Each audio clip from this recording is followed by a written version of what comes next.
Hello everyone, मैं किरण यादव आप सभी का ऑनलाइन प्लेटफॉर्म पे स्वागत करती हूँ। आज की क्लास में हम जो प्री संचरण तंत्र है उसके बारे में पढ़ेंगे। लास्ट क्लास थी जो अपनी, उसमें हमने जो रेस्पिरेटरी सिस्टम है, श्वसन तंत्र है, उसके बारे में पूरी डिटेल्स पढ़ ली थी। आज की क्लास में प्री संचरण तंत्र है उसके बारे में, प्री संचरण तंत्र में हम किस किस के बारे में पढ़ेंगे, जो रक्त होता है उसके बारे में पढ़ना है, साथ में हृदय के बारे में और लसिकाएं होती है उनके बारे में हमें यहाँ पर पढ़ना है। तो आज हम पढ़ेंगे रक्त के बारे में। ये आपको पीछे कुछ संरचनाएं दिखाई दे रही होंगी कि कई जो अपनी रेड ब्लड सेल्स होती है, लाल रक्त कणिकाएं हैं, वो घूम रही है, प्लेटलेट्स अपना काम कर रहे हैं, हृदय अपनी फंक्शनिंग कर रहा है। तो सबसे पहले हमें रक्त के बारे में आज की क्लास में पढ़ना है कि रक्त होता क्या है, रक्त के कौन कौन से तत्व होते हैं, क्या क्या चीजें उसमें पाई जाती है, वो सारी चीजें आज की क्लास में हम डिस्कस करेंगे। तो स्टार्ट करते हैं। सबसे पहले हमें ये बताना है कि भाई जो अपना प्री संचरण तंत्र है वो होगा क्या, कितने भागों में उसको विभाजित किया गया। तो प्री संचरण तंत्र है उसको 3 भागों में विभाजित किया गया। कौन कौन से 3 भाग होंगे उसके? रक्त, हृदय और लसिका। रक्त है और लसिकाएं हैं। रक्त है वो भी एक तरलीय पदार्थ है, लसिका है वो भी एक तरलीय पदार्थ है। लसिका पीले रंग का तरलीय पदार्थ होगा, रक्त है उसके अलग अलग, मेनली दिखने में तो हमें लाल दिखाई देता है लेकिन उसमें बहुत सारे अलग अलग कंपोनेंट होंगे, उनके बारे में हम 1 बाय 1 स्टडी करेंगे। और एक जो लास्ट बच गया वो क्या बच गया अपना? हृदय। हृदय की पूरी वर्किंग देखनी है कि हृदय है वो कैसे पंपिंग करता है, कैसे रक्त को एक मतलब फेफड़ों तक पहुंचाएगा, फेफड़ों की शुद्धिकरण करके कैसे पूरी बॉडी के अंदर वापस से हृदय सप्लाई करता है। तो वो सारी चीजें हम हृदय में पढ़ेंगे। सबसे पहला पार्ट हमारे पास क्या है? रक्त है। तो रक्त है, इसके बारे में पढ़ना। रक्त क्या है? रक्त एक प्रकार का संयोजी ऊतक है जो पूरे के पूरे शरीर को जोड़ने का काम करता है। पूरे शरीर को जोड़ने का काम कौन करता है अपने पास? जो रक्त है वो पूरे शरीर को जोड़ने का काम करता है। रक्त के अध्ययन को क्या बोलते हैं? रक्त के अध्ययन को हिमेटोलॉजी या रक्त विज्ञान कहा जाता है। तो पहले रक्त के है क्या? रक्त है वो एक प्रकार का संयोजी ऊतक है जो क्या कर रहा है? विभिन्न अंगों को जोड़ने का काम कर रहा है। रक्त विभिन्न अंगों को जोड़ने का काम करता है। हम चाहे अपना ब्रेन देख लो, चाहे पैर के नीचे की उंगली है उसको चेक कर लेना, हर पूरे के पूरे हिस्से में क्या है? रक्त है। क्या नीचे से ऊपर भी जा रहा है, ऊपर से नीचे भी आ रहा है। तो पूरा शरीर को जो जोड़ने का काम है वो कौन कर रहा है? यहाँ पे अपना जो रक्त होता है वो पूरे शरीर को जोड़ने का काम करता है। और शरीर को जोड़ने वाला ऊतक कौन सा था? ऊतक हम पढ़ चुके हैं, कनेक्टिव टिश्यू, संयोजी ऊतक है वो क्या करता है? पूरे शरीर को जोड़ने का काम करता है। तो रक्त क्या हो गया? एक प्रकार का संयोजी ऊतक है। रक्त है, इसका पीएच कितना होता है? 7.4 होता है। रक्त है उसका पीएच आपसे पूछ लिया जाए तो 7.4 होता है। हम जब पीएच स्केल पढ़ते हैं तो उसमें क्या चीजें पढ़ते हैं कि भाई 1 से जो 7 तक, 6 तक का हिस्सा होता है, इसमें क्या आते हैं? अम्ल। 7 के ऊपर क्या होता है? उदासीन। और 7 से 14 तक क्या आते हैं? क्षार। सारे के सारे जो क्षार है वो किस में आते हैं? 7 से 14 के बीच में। तो रक्त का जो अपना पीएच है, पोटेंसी ऑफ हाइड्रोजन, हाइड्रोजन देने की या लेने की जो क्षमता है वो बताना है। तो कितना है पीएच? 7.4 है। ये केमिस्ट्री में भी पढ़ेंगे, वहां भी आएगा पीएच स्केल, वहां अच्छे से समझ में आएगा। तो 7 पे क्या हो गया? उदासीन हो गया। 7 से थोड़ा सा आगे क्या है? 0.4 आएगा। थोड़ा सा आगे 0.4 आएगा। तो रक्त है ये हल्का क्षारीय होता है, हल्का क्षारीय प्रवृत्ति का ये होगा। पीएच पूछ लिया जाए तो कैसे, कितना पीएच होगा? 7.4 इसका पीएच होता है।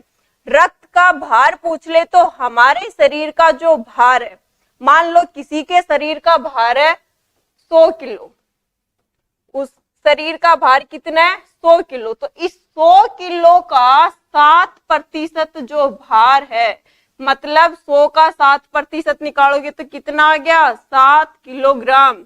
ये 7 किलोग्राम वेट किसकी वजह से है? रक्त की वजह से।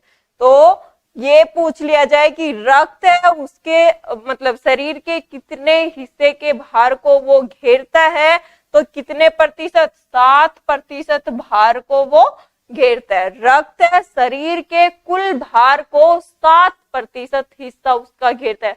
हमारे शरीर का जितना भी वेट होगा उसका 7% हिस्सा कौन घेरेगा? हमारा जो रक्त है वो घेरेगा। रक्त के अध्ययन को क्या बोलेंगे? रुधिर विज्ञान या हिमेटोलॉजी। कई बार इंग्लिश का वर्ड है हिमेटोलॉजी, ये एज इट इज लिखा जाता है। हिमेटो वर्ड किसके लिए यूज किया गया है? रक्त के लिए यूज किया गया है। हिमेटो जो शब्द है ये रक्त के लिए यूज किया गया, और लॉजी शब्द तो आपको पता है ये किस लिए यूज किया जाता है। किसी भी चीज का जब हम अध्ययन करते हैं उसके लिए हम लॉजी शब्द का प्रयोग करते हैं। तो रक्त का अध्ययन कर रहे हैं उसको क्या बोलेंगे? हिमेटोलॉजी बोलेंगे, या फिर रुधिर विज्ञान इसको हम बोलेंगे। फिर बताता है कि भाई विश्व रक्तदान दिवस कब मनाया जाता है। नॉर्मली ये क्वेश्चन आपका जीके का भी है और जीएस का भी, दोनों जगह से ये क्वेश्चन पूछ सकते हैं। तो विश्व रक्तदान दिवस कब मनाया जाता है? 14 जून को विश्व रक्तदान दिवस है वो मनाया। 14 जून को क्या करते हैं? विश्व रक्तदान दिवस है वो मनाते हैं। तो आपसे पूछ लिया जाए कि कब मनाया जाता है? 14 जून को विश्व रक्तदान दिवस मनाया जाता है। लोगों को जागरूक किया जाता है कि भाई ब्लड डोनेट करो, जिसको जरूरत है उसकी जरूरतें पूरी हो सके। ताकि कई लोग होते हैं जैसे वो ब्लड डोनेट नहीं करते। हर 3 महीने में हमें ब्लड डोनेट करना चाहिए। हमारे शरीर का मतलब खून है वो दोबारा से 3 महीने में बन जाता है, तो हर 3 महीने में हम ब्लड डोनेट कर सकते हैं। अगर हमारे अंदर पूरा का पूरा मतलब जितनी रिक्वायरमेंट है उतना है तो उसके बाद हम हर 3 महीने बाद डोनेट कर सकते हैं। लेकिन कुछ लोग सोचते हैं कि ब्लड डोनेट कर दिया तो उनमें खून की कमी आ जाएगी। ऐसा कुछ नहीं होता है, खून है वो नया बनता रहता है। फिर उसके बाद चलते हैं आगे। हम रक्त है उसको अलग अलग श्रेणियों में बांटा गया। हमने बताया था कि रक्त है उसके अलग अलग तत्व होते हैं, जैसे कि लाल रक्त कणिकाएं हो गई, बिंबाणु हो गए, इसके अलावा प्लाज्मा हो गया, श्वेत रक्त कणिकाएं होंगी। तो अलग अलग भागों में विभाजित किया गया, अलग अलग श्रेणियों में बांटा गया रक्त को। तो कौन कौन सी श्रेणियां हो जाएंगी यहाँ पे रक्त की? तो 2 श्रेणियां होती है। कौन सी? ठोस और तरल। 2 श्रेणियां होती है, ठोस और तरल। ठोस के अंदर क्या क्या आ जाएंगी? लाल रक्त कणिकाएं, श्वेत रक्त कणिकाएं और प्लेटलेट्स। प्लेटलेट्स को और क्या बोला जाता है? बिंबाणु। क्या बोला जाता है? बिंबाणु। जो प्लेटलेट्स है इनको हिंदी में बिंबाणु बोला जाता है। किस हिस्से में आएंगे? रक्त के जो ठोस हिस्सा है उसके अंदर क्या आते हैं? बिंबाणु आते हैं। यहाँ पे ये 45 आएगा और ये यहाँ पे 55 होगा, ये मिसप्रिंट हो रहा है। ठीक है, तो ठोस हिस्सा है वो कितना होता है? 45% होता है, और जो तरल हिस्सा है वो कितना होता है? 55% होता है। तरल हिस्से में क्या आएगा? सिर्फ प्लाज्मा आएगा। ये जो आपको शेप दिखाई दे रही है ये क्या है अपनी? ये सारी की सारी क्या है अपनी? आरबीसी, लाल रक्त कणिकाएं हैं ये। ठीक है, ये जो हिस्सा दिख रहा है आपको ये किसका है? श्वेत रक्त कणिकाओं का। ये जो आपको दिखाई दे रहे लड़ाई करने वाले से वायरस के जैसी संरचना, इनकी भी बाहर निकले हुए हैं ये भी। तो ये क्या अपने प्लेटलेट्स है। प्लेटलेट्स का काम क्या? आगे पढ़ेंगे। और इसके अंदर जो ये पीले रंग का पदार्थ हमें दिखाई दे रहा है, ये पीले रंग का तरलीय पदार्थ दिखाई दे रहा है, ये क्या है? तरलीय पदार्थ है, ये है प्लाज्मा। रक्त के अंदर पीले रंग का तरलीय पदार्थ होता है, पीले रंग का है। किसकी वजह से होगा पीला रंग? बिलीरुबिन वर्णक होता है जो लीवर बनाता है, उसकी वजह से पीला रंग होता है। और ये पीला रंग का पदार्थ इसको क्या बोलते हैं? हम इसको बोलते हैं प्लाज्मा। ठीक है, ये देखो अब प्लाज्मा तो अकेला 55% है, 55% अकेला प्लाज्मा है, लेकिन 45% क्या है? बाकी श्वेत रक्त कणिकाएं, लाल रक्त कणिकाएं, बिंबाणु वो हो गए। लेकिन पीला हिस्सा है वो ज्यादा है, लेकिन फिर भी रक्त दिखाई कैसा देता है हमें? पूरा का पूरा लाल रक्त दिखाई देता है। तो जब भी हम किसी चमकीले रंग को फीके रंग के साथ मिलाते हैं, मतलब लाल रंग है वो ज्यादा चमकीला होता है, ये पीला रंग है ये फीका होता है। तो जो चमकीला रंग है वो कम है तो भी खुद को दर्शाता है। तो इसीलिए जो लाल रंग होता है हीमोग्लोबिन वर्णक की वजह से वो दर्शाया जाता है, वो हमें दिखाई देता है, उसकी रिफ्लेक्शन पावर है वो ज्यादा होती है। तो रक्त को दो श्रेणियों में बांटा गया है। कौन कौन सी दो श्रेणी आएंगी? ठोस और तरल। ठोस में कितना प्रतिशत हिस्सा कवर करेगा? 45% हिस्सा है वो कवर करता है। क्या क्या चीजें आएंगी उसमें? लाल रक्त कणिकाएं मतलब आरबीसी आएंगी, अपनी आरबीसी, डब्ल्यूबीसी और अपने प्लेटलेट्स। ये किस में आ गए? ठोस रक्त कणिकाओं, सॉरी, जो ठोस रक्त है उसके अंदर। ठोस मतलब ये नहीं है कि ये बड़े बड़े पत्थर जैसे हैं, ये पूरा का पूरा उसको कवर किए हुए, नहीं, मतलब इनकी एक पर्टिकुलर शेप है, इनकी एक आकार है, एक विशेष आकार है, इसलिए इसको बोला गया ठोस। ठीक है, आगे पढ़ेंगे कि लाल रक्त कणिकाओं का आकार कैसा होता है, श्वेत रक्त कणिकाओं का आकार, इनकी डिटेल आगे पढ़ेंगे। और तरल हिस्सा है वो कितना ले रहा है? 55% ले रहा है। वो क्या है? प्लाज्मा है, तरलीय पदार्थ ये यहाँ पे होता है। अब चलते हैं इनकी 1 by 1 डिटेल पढ़ते हैं कि लाल रक्त कणिकाएं हैं वो क्या होंगी, श्वेत रक्त कणिकाएं हैं वो क्या होंगी। तो सबसे पहले अपने पास लाल रक्त कणिकाएं। लाल रक्त कणिकाएं हैं वो क्या काम करेंगी? लाल रक्त कणिकाएं हैं वो काम करती है ऑक्सीजन की सप्लाई करना। पूरे के पूरे शरीर में फेफड़ों से जो ऑक्सीजन जाती है उसकी सप्लाई कौन करता है? जो हमारी आरबीसी होती है, लाल रक्त कणिकाएं होती है, वो पूरे शरीर में ऑक्सीजन की सप्लाई करती है। इसके अलावा जो यहाँ पे देखो लाल रक्त कणिका, आपको ये देखो मूव करती हुई दिखाई दे रही है, तो एक गोल सी शेप दिखाई दे रही है, आकार इनका गोल सा ही दिखाई दे रहा है। कैसा? कुछ इस प्रकार से, कुछ इस प्रकार से इनका शेप है वो दिखाई दे रहा है। तो क्यों ना हम इसको सेल ही बोल दे, हम इसको कोशिका भी तो बोलते हैं, मतलब बोल सकते हैं, ऐसे ही तो बनाते हैं, जो जंतु कोशिका है वो ऐसे ही बनाते हैं, बीच में न्यूक्लियस बना देते हैं और सारे के सारे कोशिकांग बना देते हैं। तो इसको हमने कोशिका क्यों नहीं बोला, इसको हमने कणिका क्यों बोला?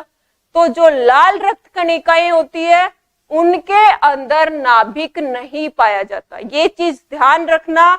लाल रक्त कणिकाओं में नाभिक है वो अनुपस्थित होता है। किसको छोड़कर? दो जानवर हैं, एक तो लामा और एक ऊंट। ऊंट और लामा की आरबीसी होंगी, उनके अंदर नाभिक पाया जाएगा। बाकी जितने भी जीव जंतु है धरती के ऊपर, उनकी आरबीसी के अंदर न्यूक्लियस नहीं रहेगा, नाभिक अनुपस्थित उनमें रहेगा। नाभिक अनुपस्थित है इसीलिए इसको कोशिका की जगह क्या बोला गया? कणिका बोला गया। ये चीज ध्यान रखना, क्वेश्चन पूछ लिया जाता है कई बार कि क्या आरबीसी के अंदर जो न्यूक्लियस है वो पाया जाएगा? तो आरबीसी के अंदर न्यूक्लियस नहीं पाया जाता, या फिर इसका जो एक्सेप्शनल केस है अपने पास लामा और ऊंट, इनके बारे में पूछ लिया जाता है कि क्या लामा की जो आरबीसी है उनमें न्यूक्लियस या नाभिक पाया जाता है कि नहीं पाया जाता, केंद्रक पाया जाता है कि नहीं पाया जाता। तो ये चीज पूछ ली जाती है, तो इनको आपको ध्यान में रखना है। जो लाल रक्त कणिका है इसको क्या बोला जाता है? एरिथ्रोसाइट इनको बोला जाता है। लाल रक्त कणिका, रेड ब्लड सेल इंग्लिश में बोल रहे हैं, लाल रक्त कणिका हिंदी में बोल रहे हैं, साइंस में क्या बोलेंगे? एरिथ्रोसाइट। क्या बोलेंगे इसको? एरिथ्रोसाइट।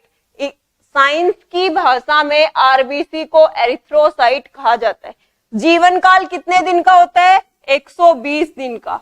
120 दिन का जीवन काल होता है। बनेंगी कहां पे? ये जो अपनी लाल अस्थि मज्जा होती है, हमारे शरीर में अस्थि मज्जा पाई जाती है। अस्थि मज्जा में दो प्रकार की अस्थि मज्जा होती है, लाल और श्वेत अस्थि मज्जा। तो जो लाल अस्थि मज्जा होती है उसमें किसका निर्माण होता है? जो हमारी आरबीसी होती है, इनका निर्माण लाल अस्थि मज्जा में होता है। ठीक है, अब इसका उत्पत्ति होने के बाद 120 दिन के बाद ये क्या होंगी? खत्म हो जाएंगे अपने आप मरना शुरू हो जाती है, फिर नई आरबीसी बनना शुरू हो जाती है। ठीक है, पुराने वाली मरेंगी, नई वाली आगे उत्पन्न होती रहेंगी, उनकी उत्पत्ति चलती रहेगी। तो 120 दिन के बाद ये कहां पे जाएगी? जो प्लीहा होता है, तिल्ली, स्प्लीन जिसको बोला जाता है, स्प्लीन भी बोल सकते हो, प्लीहा भी बोल सकते हो, तिल्ली भी बोल सकते हो।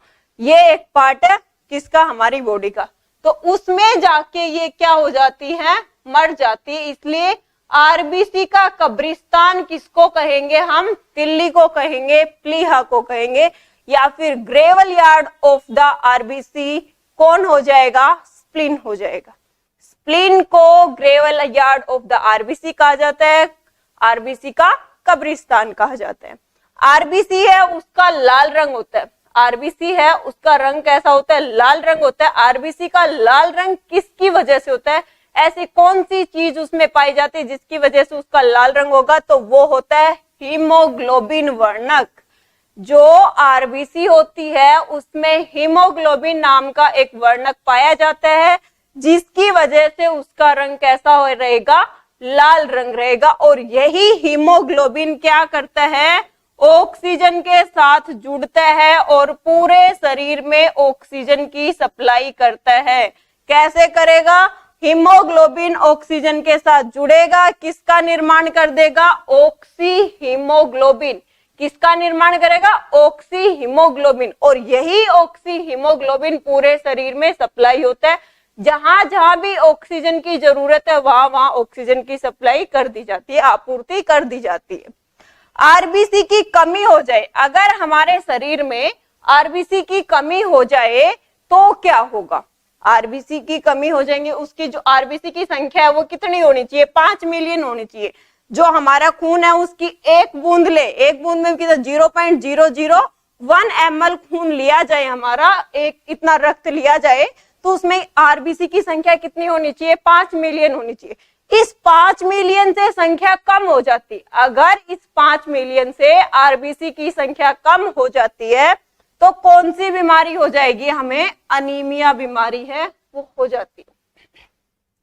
अनीमिया बीमारी हमें हो जाएगी अगर आरबीसी की कमी होती है। तो आरबीसी कितने से कम नहीं होनी चाहिए, 5 मिलियन से कम है वो नहीं होनी चाहिए। 5 मिलियन एवरेज किसमें निकाला गया, 0.001 ml रक्त जो ब्लड होगा हमारा, खून होगा, उसके अंदर ये चीज देखी गई। लाल रक्त कणिकाओं को बोला क्या जाता है, एरिथ्रोसाइट बोला जाता है। लाल रंग क्यों है, हीमोग्लोबिन वर्णक की वजह से। जीवन काल कितने दिन का है, 120 दिन का है। ये इनकी उत्पत्ति कहाँ पे होती है, लाल अस्थि मज्जा में इनकी उत्पत्ति होती है। इनका कब्रिस्तान किसको कहा जाता है, जो तिल्ली होती है उसको इसका कब्रिस्तान कहा जाता है। जो औसत मात्रा है आरबीसी की कितनी होनी चाहिए, 5 मिलियन होनी चाहिए। अगर आरबीसी की संख्या कम हो जाती है तो कौन सी बीमारी होगी, तो वो बीमारी होगी हमें अनीमिया। ये हो गया अपने आरबीसी के बारे में। अब जो हमने हीमोग्लोबिन पढ़ा, जो हीमोग्लोबिन वर्णक पढ़ा कि भाई आरबीसी का रंग है वो हीमोग्लोबिन की वजह से, जो हीमोग्लोबिन वर्णक है उसकी वजह से लाल रंग। तो ये हीमोग्लोबिन है क्या चीज, इसके बारे में देखते हैं। पहले आरबीसी का कुछ पार्ट बच गया कि आरबीसी है, जब पहाड़ों पे चढ़ते हैं तो ऑक्सीजन लेवल कम होता जाता है। जैसे जैसे हम ऊंचाई पे जाएंगे ऑक्सीजन लेवल है वो कम होता जाता है। अब ऑक्सीजन लेवल कम होता जा रहा है तो क्या हमारी जो आरबीसी है उनकी संख्या भी कम होगी, लेकिन ऐसा नहीं होता है, क्योंकि हमारी जो किडनी होती है, वर्क होती है, गुर्दा होता है, वो क्या करता है, एक हार्मोन निकालता है, इरिथ्रोपोइटिन।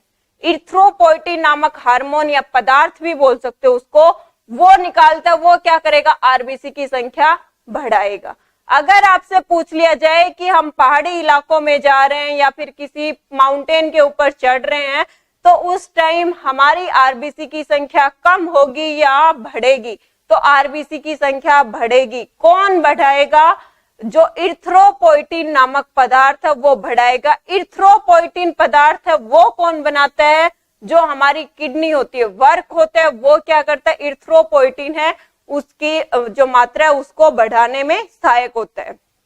फिर जो मैंने ये बता ही दिया आपको स्टार्टिंग में कि किसकी आरबीसी के अंदर नाभिक होता है, सॉरी केंद्रक होता है या नहीं होता है, तो वो किसके अंदर, जो लामा और कैमल, ये दो जानवर है, इनकी तो आरबीसी में केंद्रक पाया जाएगा।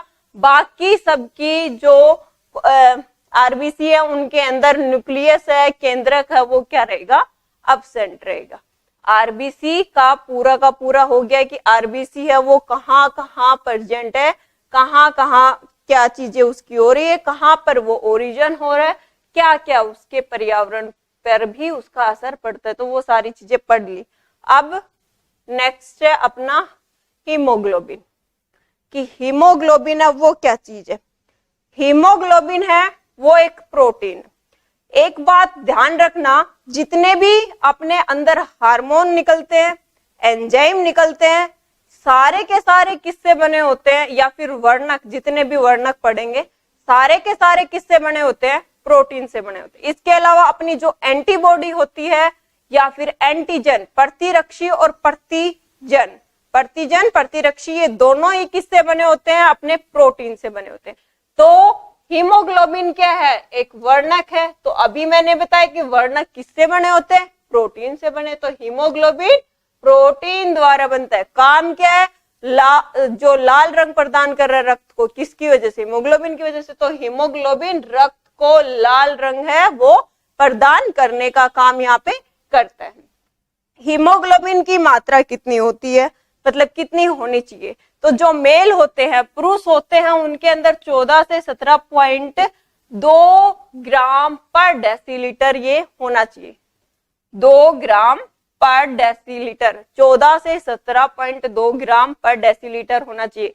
हम जब ब्लड टेस्ट करवा के आते हैं तो वो हमें हीमोग्लोबिन बताता है। हम बोल देते हैं कि हमारे अंदर तो इतने ग्राम खून है, वो हीमोग्लोबिन मेजर किया जाता है, ना कि अपना रक्त की मात्रा बताई जाती है। रक्त कितना होना चाहिए अपने अंदर, 5 से 7 लीटर होना चाहिए, ठीक है, 5 से 7 लीटर। और हीमोग्लोबिन बताया जाता है ये 14 से 17 मेल के अंदर होना चाहिए, 14 से 17.2 ग्राम पर डेसीलीटर। और फीमेल महिलाओं के अंदर कितना होना चाहिए, 12 से 15 ग्राम पर डेसीलीटर। महिलाओं में 12 से 15 ग्राम पर डेसीलीटर और पुरुषों के अंदर 14 से 17.2 ग्राम डेसीलीटर। ये चीज ध्यान रखना। और ये रक्त की मात्रा नहीं है, ये हीमोग्लोबिन की मात्रा है, ये चीज भी ध्यान रखना।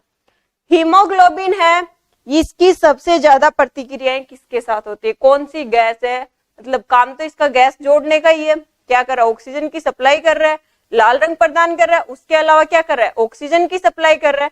तो ऑक्सीजन की सप्लाई कर रहा है तो काम क्या कर रही है, गैस को जोड़ने के लिए। तो सबसे अधिक प्रतिक्रियाशील किसके साथ होता है, कार्बन मोनोऑक्साइड। हीमोग्लोबिन सबसे ज्यादा प्रतिक्रियाशील किसके साथ होगा, सबसे ज्यादा रिएक्शन किसके साथ करेगा, कार्बन मोनोऑक्साइड जो गैस होती है उसके साथ करता है। आप लोग बाहर जाते हो, मार्केट में गए तो बोलते हैं सर में दर्द हो गया, 2 से 3 घंटे मार्केट में रहे, सर में दर्द हो गया। या फिर कोई लोग बहुत ज्यादा दूर ट्रेवलिंग पे जाना है, 5-6 घंटे का रास्ता है, वो ट्रेवल करना है, तो क्या होता है, कई लोगों को वोमिटिंग होनी शुरू हो जाती है, उल्टी आनी शुरू हो जाती है, सांस लेने में प्रॉब्लम होती है, जी घबराने लग जाता है। तो ये सारा का सारा क्यों होता है, जहां हमारे हीमोग्लोबिन के साथ में ऑक्सीजन जुड़नी थी वहां पर क्या जुड़ जाती है, ऑक्सीजन जुड़ने की बजाय हीमोग्लोबिन के साथ में कार्बन मोनोऑक्साइड गैस जुड़ जाती है और क्या बना लेती है, कार्बोक्सी हीमोग्लोबिन बना लेती है। और ये कार्बोक्सी हीमोग्लोबिन बना, ये हमारे शरीर को किसी भी काम का नहीं होता। शरीर में ऑक्सीजन की कमी हो रही है, जी घबराएगा, सांस लेने में प्रॉब्लम रहेगी, वोमिटिंग भी आएगी और सर में दर्द भी होगा। क्यों होगा, क्योंकि ब्रेन को तो सबसे ज्यादा ऑक्सीजन चाहिए होती है, वही ऑक्सीजन नहीं जा रही तो कोई ना कोई इफेक्ट तो शो होगा, तो हमें हेडेक शुरू हो जाता है। तो पूछ लिया जाए कि हीमोग्लोबिन सबसे अधिक क्रियाशील किसके साथ होता है, तो हीमोग्लोबिन सबसे अधिक क्रियाशील किसके साथ होगा, कार्बन मोनोऑक्साइड गैस के साथ सबसे अधिक क्रियाशील होता है। उसके बाद ऑक्सीजन के साथ रहेगा, उसके बाद CO2, देन SO2। पूरा सीक्वेंस आपको प्रोवाइड करवा रखा है पीडीएफ नोट्स में भी, जो पीडीएफ है नोट्स की उसमें भी ये चीज दे रखी है। कार्बन मोनोऑक्साइड के साथ सबसे ज्यादा प्रतिक्रियाशील होता है, पूरे शरीर में क्या कर रहा है, ऑक्सीजन की आपूर्ति में मदद करता है। एक और बात, जो हीमोग्लोबिन होता है वो एक धातु पाई जाती है उसके अंदर, कौन सी धातु, लोहा। लोहा धातु होती है जो आयरन, ये पाई जाती है किसके अंदर, हीमोग्लोबिन वर्णक। ये पूछ लिया जाए हमारे रक्त में कौन सी धातु पाई जाती है, लोहा धातु पाई जाती है। हीमोग्लोबिन में कौन सी धातु पाई जाती है, तो लोहा धातु पाई जाती है। काम क्या इसका, ऑक्सीजन की आपूर्ति करना रक्त को लाल रंग प्रदान करना किसका काम है? हीमोग्लोबिन का काम है। कितना होना चाहिए? पुरुषों के अंदर 14 से 17.2 ग्राम पर डेसीलीटर होना चाहिए। महिलाओं के अंदर कितना होना चाहिए? 12 से 15 ग्राम पर डेसीलीटर होना चाहिए। इसकी सबसे ज्यादा प्रतिक्रिया किसके साथ होती है? सबसे ज्यादा रिएक्शन किसके साथ कर सकता है? ये जो कार्बन मोनोऑक्साइड गैस होती है उसके साथ सबसे ज्यादा क्रियाशील होता है। उसके बाद oxygen, then carbon dioxide, then sulphur dioxide. ठीक है, ये हो गया अपना हीमोग्लोबिन का। कुछ इस टाइप का प्रोटीन है वो होता है। प्रोटीन पढ़ाऊंगी पोषक तत्वों के अंदर, तो प्रोटीन की 4 प्रकार होते हैं। तो जो क्वाटनरी प्रोटीन होता है वो किस में पाया जाता है? हीमोग्लोबिन के अंदर। जो चतुर्थ प्रोटीन जो होता है उसकी संरचना होती है वो किस में पाई जाती है? हीमोग्लोबिन में पाई जाती है। तो ये हो गया अपना हीमोग्लोबिन के बारे में कि हीमोग्लोबिन काम क्या कर रहा है, कितना पाया जाता है और इसकी क्रियाएं किसके साथ ज्यादा होती है, कौन सी गैस के साथ ज्यादा ये रिएक्टिव होता है।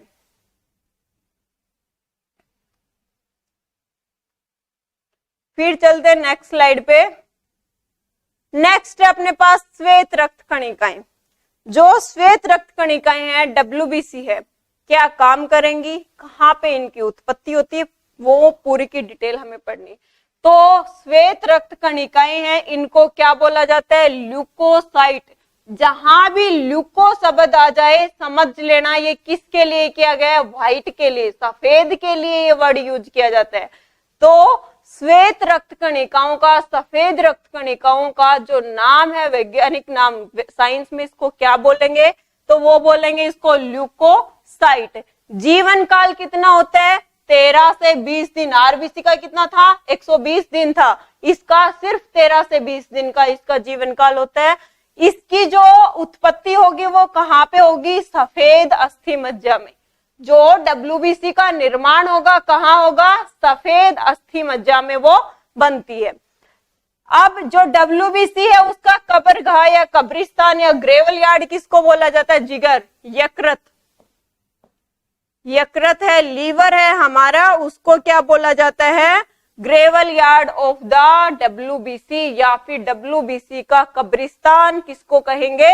लीवर को कहेंगे, यकृत को कहेंगे। इसकी जो WBC की औसत संख्या होनी चाहिए कि कितनी संख्या होनी चाहिए खून में? तो एक बूंद 0.001 ml में कितनी WBC होनी चाहिए हमारे पास? 6000 से 8000 जो WBC है वो होनी चाहिए। आप जब ब्लड चेक करवाते हो तो उसमें सारी डिटेल्स मिलती है कि आरबीसी की काउंट इतना है, WBC का काउंट इतना है, प्लेटलेट्स इतने हैं, पूरी की पूरी उसमें डिटेल हमें मिलती है। तो जो अपनी WBC की संख्या कितनी होनी चाहिए? WBC की संख्या होनी चाहिए 6000 से 8000। ठीक है, फिर अगर बात करें कि WBC है, अगर इसकी संख्या ज्यादा हो जाती है, जितनी होनी चाहिए उससे ज्यादा हो गई तो क्या होगा? तो ल्यूकीमिया बीमारी हो जाती है। और ल्यूकीमिया बीमारी क्या है? एक प्रकार की कैंसर है, ब्लड कैंसर जिसको बोलते हैं, रक्त कैंसर है, वो हो जाती है। किसकी वजह से? अगर सफेद रक्त कणिकाएं हैं वो हमारे शरीर में ज्यादा हो जाएं तो। कैंसर क्या है? कैंसर में तो यही होता है, कोशिका की जो ग्रोथ है वो होती जाती है, वृद्धि है वो होती जाती है, कोई भी नियंत्रण नहीं होता वृद्धि में। तो ल्यूकीमिया में भी क्या होगा? जो अपने पास WBC है ये इनकी मात्रा बढ़ती जाएगी बढ़ती जाएगी बढ़ती जाएगी, तो क्या होगा? अपने को रक्त कैंसर है, ब्लड कैंसर है, वो हो जाता है। जो WBC इसका काम क्या है? हमारी जो रोग प्रतिरोधक क्षमता होती है, हमारे शरीर की रोग प्रतिरोधक क्षमता है, उसको बढ़ाने का काम कौन करता है? अपनी जो WBC है वो करती है। ठीक है, अब WBC है, इस अलग अलग प्रकार है, इसके भी 5 प्रकार है। आगे की कौन सा क्या काम करेगा, रोग प्रतिरोधक क्षमता कैसे बढ़ाएगा, वो 5 प्रकार है, वो पढ़ेंगे। कहा क्या जाता है इसको? ल्यूकोसाइट कहा जाता है। जीवन काल 13 से 20 दिन।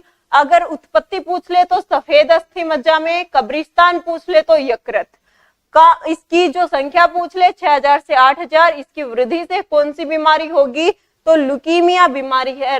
जो ब्लड कैंसर है वो किसकी वजह से होती है? जो अपने पास श्वेत रक्त कणिकाएं होती है उनकी वजह से। ये इसके 5 प्रकार है। कौन कौन से? मोनोसाइट, इनको हिंदी में भी यही बोला जाता है monocyte. Eosinophil, basophil, lymphocyte, neutrophil. Hindi में भी यही वर्ड्स लिखे आते हैं, ठीक है। तो मोनोसाइट, सबसे पहले अपने पास मोनोसाइट, फिर है इओसिनोफिल, बेसोफिल, न्यूट्रोफिल और लिम्फोसाइट। तो जो हमारी रोग प्रतिरोधक क्षमता है उसको बढ़ाने का काम करते हैं लिम्फोसाइट। जो लिम्फोसाइट सफेद रक्त कणिकाएं हैं वो क्या करेंगी, हमारी रोग प्रतिरोधक क्षमता को बढ़ाती है। कोई भी जीवाणु विषाणु बाहर से आ रहे उसको मारने का काम करते हैं, ठीक है। ये जो अपने पास मोनोसाइट है, ये कोई चोट लग गई उसको ठीक करने में, वो घाव भरने में क्या करते हैं, बिंबाणु की सहायता करते हैं और उस घाव को भरने में सहायक रहेंगे। इसिनोफिल है, ये क्या करेंगे, ये बेसोफिल के द्वारा एक्टिव किए जाते हैं। बेसोफिल इसिनोफिल को एक्टिव करेगी और बाहर से कोई भी निर्जीव वस्तु आ रही है, कोई भी निर्जीव वस्तु आ रही है उसको बाहर निकालने का काम करेंगे। मान लो धूल मिट्टी के कण हमारे अंदर चले गए तो इसिनोफिल है वो एक्टिव होगा और अपने को छींक आनी शुरू हो जाती है और वो धूल मिट्टी के कण है वो बाहर निकलने शुरू हो जाते हैं। तो ये निर्जीव कण जा रहे उनको करेगा। न्यूट्रोफिल है, ये क्या करेगा, ये इसके लिम्फोसाइट की सहायता करता है जीवाणु विषाणु उनको पहचानने में और उनको मारने में। क्या करेगा, अपनी तरफ पहले तो उनको आकर्षित करेगा। न्यूट्रोफिल है, पहले जीवाणु विषाणु जो भी अंदर है हमारी शरीर के उसको पहले अपनी तरफ आकर्षित करेगा और फिर उसको खा जाएगा, ठीक है। तो ये 5 प्रकार होते हैं, इनकी ज्यादा डिटेल नहीं पूछता लेकिन फिर भी मैंने बता दी। हमारे लिए इंपॉर्टेंट कौन है, लिम्फोसाइट है। लिम्फोसाइट है वो हमारी रोग प्रतिरोधक, कई बार पूछ लेता है कि डब्ल्यूबीसी का कौन सा प्रकार रोग प्रतिरोधक क्षमता को बढ़ाता है, तो लिम्फोसाइट है वो हमारी रोग प्रतिरोधक क्षमता को बढ़ाने का काम करता है, ठीक है। ये इसके 5 प्रकारों के। डब्ल्यूबीसी का निर्माण कहाँ पे हो रहा है, जो अपनी सफेद अस्थि मज्जा में जीवन काल 13 से 20 दिन, अगर वृद्धि हो जाती है तो ब्लड कैंसर हो जाएगा। मरेंगी कहाँ पे जाके, जो लीवर होता है उसके अंदर। नाम क्या है, ल्यूकोसाइट। काम क्या कर रही है, रोग प्रतिरोधक क्षमता को बढ़ा रही है। फिर हम चलते हैं अपने नेक्स्ट प्लेटलेट्स पे। प्लेटलेट्स से इनका काम क्या है, तो ये देखो एक चोट लगी हुई है और उसको आके जो अपने प्लेटलेट से वो आके इसको ठीक करे। बिंबाणु कहा जाता है इसको हिंदी में। एक चोट लगी हुई है, एक घाव बना और उसको ठीक करे। तो जो ब्लड की क्लोटिंग होती है, रक्त का थक्का बनता है, वो थक्का बनाने का काम कौन करता है, जो अपने पास प्लेटलेट्स होते हैं वो रक्त का थक्का बनाने में सहायक होते हैं। रक्त का जो थक्का बनाने में सहायता करेगा वो कौन करेगा, प्लेटलेट्स हैं, वो रक्त का थक्का बनाने में सहायक होगा। कहाँ पे बनेंगे, जो हमारी बोन मैरो होती है उसके अंदर किसका निर्माण होता है, प्लेटलेट्स का निर्माण होता है। प्लेटलेट्स हैं, इनकी संख्या कितनी होनी चाहिए, तो हमारे शरीर के अंदर 1.5 लाख से 3.5 लाख, 1.5 लाख से 3.5 लाख संख्या होनी चाहिए किसकी, प्लेटलेट्स की। प्लेटलेट्स की संख्या 1.5 से 3.5 लाख है, वो इसकी संख्या यहाँ पे होनी चाहिए, ठीक है। प्लेटलेट्स की कमी हो जाए तो कौन सी बीमारी हो जाते हैं, हीमोफीलिया, रक्तस्राव बीमारी। रक्तस्राव बीमारी हो जाते हैं, हीमोफीलिया बीमारी बोलते हैं, जो विक्टोरिया की महारानी को भी था। ये एक प्रकार की कैसी अनुवांशिक रोग होता है। अगर एक पीढ़ी में ये बीमारी तो हर एक पीढ़ी में वो स्थानांतरित होती चली जाती है। काम क्या है, रक्त के थक्के जमाने में सहायक होता है, रक्त के थक्के बनाने में ये क्या करेगा, सहायता करेगा। प्लेटलेट्स से इनको बोला क्या जाता है, थ्रोम्बोसाइट इसको बोला जाता है। जैसे कि डब्ल्यूबीसी को एरिथ्रोसाइट, सॉरी डब्ल्यूबीसी को ल्यूकोसाइट बोल रहे थे, आरबीसी को क्या बोल रहे थे, एरिथ्रोसाइट बोल रहे थे। इसी टाइप से प्लेटलेट्स को क्या बोलेंगे, थ्रोम्बोसाइट बोलेंगे। बोन मैरो में इसकी उत्पत्ति होती है, औसत संख्या 1.5 लाख से 3.5 लाख होती है। और अगर इसकी कमी हो जाए, हीमोफीलिया, रक्तस्राव बीमारी हो जाएगी, मतलब खून का थक्का ही नहीं बनेगा। बहुत सारे लोगों को होता है कि चोट लग गई लेकिन खून बहना नहीं रुक रहा, तो इसका मतलब क्या, उनके अंदर प्लेटलेट्स की संख्या है वो क्या है, कम है। उनके जो प्लेटलेट्स है वो थक्का बना नहीं पा रहे हैं, ठीक है। रक्तस्राव बीमारी होगी और क्या काम करे, थक्का जमाने का ये काम करता है। फिर है अपने पास प्लाज्मा। वो 3 हमने पढ़े, किसके पार्ट थे, ठोस रक्त के पार्ट थे। जो अपना ठोस रक्त वाला हिस्सा था उसके पार्ट थे। अब हमें पढ़ना है रक्त के प्लाज्मा के बारे में। जो तरलीय था, 55% तरलीय पदार्थ पाया जाता है जो, वो उसके बारे में पढ़ना। तो जो अपना प्लाज्मा है ये पीले रंग का एक पदार्थ है। इस देखो ये एक ब्लड वेसल है, एक रक्त वाहिनिका है, उससे पूरे की पूरी चीजें बाहर निकल रही। तो इसमें जो तरलीय पदार्थ पीले रंग का आपको दिखाई दे रहा है, हल्का हल्का पीले रंग का, ये क्या होता है? प्लाज्मा होता है। ये प्लाज्मा है, इसका पीला रंग किस वजह से है? तो एक बिलीरुबिन नामक वर्णक होता है, बिलीरुबिन, ये वर्णक है, इसकी वजह से उसका पीला रंग रहेगा। ये बिलीरुबिन वर्णक का निर्माण कहाँ होता है? तो ये होता है हमारे यकृत के अंदर, जो हमारा लीवर होता है उसके अंदर इसका निर्माण है वो होता है। अब प्लाज्मा के अंदर पाया क्या क्या जाएगा? तरलीय पदार्थ है, इसके अंदर पाया क्या क्या जाएगा? तो 90% इसके अंदर पानी पाया जाता है, 7% प्रोटीन पाया जाता है और 3% खनिज लवण पाए जाते हैं। जो प्लाज्मा है उसके अंदर क्या क्या पाया जाएगा? 90% पानी, 7% प्रोटीन पाया जा रहा है और 3% खनिज है वो पाए जाते हैं। खनिज लवण, ग्लूकोज, वो सारे 3% हिस्से में कवर होंगे। ये काम क्या करता है? रक्त के प्रवाह में सहायक होता है। रक्त है, अब वो तो सारे के सारे कहते हैं ठोस थे, अब उनको मूव करवाने के लिए कोई ना कोई तरलीय पदार्थ चाहिए होगा हमें। तो उस तरलीय पदार्थ, रक्त की गति के लिए, रक्त की प्रवाह के लिए कौन काम करता है? जो अपना प्लाज्मा होता है वो काम करता है। रक्त के थक्के जमने में मदद करेगा। क्या करेगा? बिंबाणु के साथ मिलकर, प्लेटलेट्स के साथ मिलकर ये क्या काम करता है? रक्त का थक्का बनाने में भी सहायक होता है। तीसरा, जो रक्त का तापमान होता है और पीएच होता है, उसको नियंत्रित करने का काम भी किसका होता है? अपना, जो अपना प्लाज्मा होगा उसका काम होता है। प्लाज्मा का काम क्या है? रक्त का थक्का बनाने में सहायक होगा, गति प्रवाह जो हो रहा है रक्त का उसमें सहायक होता है, साथ में तापमान को नियंत्रित करता है, थक्के जमाने में सहायक होगा। कितना प्रतिशत होता है? 55% होता है। उस 55% में क्या क्या पाया जाता है? 90% जल पाया जाता है, 7% प्रोटीन पाए जाते हैं, 3% खनिज लवण है वो पाए जाते हैं। तो ये पूरा का पूरा हो गया अपने रक्त के बारे में कि रक्त क्या क्या काम कर रहा है, मतलब रक्त के अंदर क्या क्या चीजें पाई जा रही है और कौन सा क्या क्या काम कर रहे हैं। सबसे पहले हमने आरबीसी के बारे में पढ़ा, ऑक्सीजन की सप्लाई करेगी पूरे के पूरे शरीर में, ऑक्सीजन की सप्लाई करेगी किसकी सहायता से? हीमोग्लोबिन वर्णक की सहायता से। डब्ल्यूबीसी रोग प्रतिरोधक क्षमता को बढ़ाती है। प्लेटलेट्स है वो क्या करे? खून का थक्का बनाने में सहायता कर रहे हैं। प्लाज्मा रक्त की गति, रक्त को गति प्रदान कर रहा है, तरलीय माध्यम प्रदान कर रहा है और थक्का बनाने में सहायता करेगा किसकी? प्लेटलेट्स की। तो ये पूरा रक्त के बारे में होगा। नेक्स्ट जो अपनी क्लास होगी उसमें हम पढ़ेंगे पूरा का पूरा हृदय के बारे में। जो हृदय है वो कैसे कैसे अपनी फंक्शनिंग करता है। आज के लिए इतना ही, मिलते हैं नेक्स्ट सेशन में। Thank you so much, have a nice day.